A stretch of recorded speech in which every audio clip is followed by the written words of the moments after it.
Hey guys, welcome back to another video. In today's tutorial, I will show you how to clear device search history on laptop.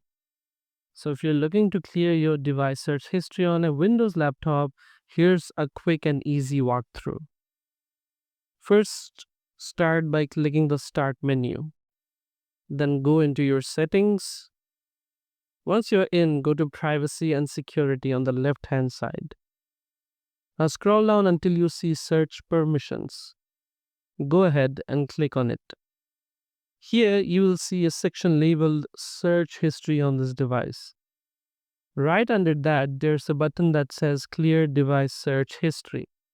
Just click on it and boom, your previous searches are wiped clean from your device.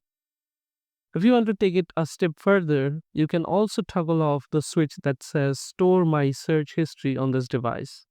So your future searches won't be saved either. And that's it. Your laptop's search history is all cleared up. Nice and simple, just how we like it. Thanks for watching this video. If you found this video helpful, don't forget to like, comment, share, and subscribe to the channel. I'll see you in the next one.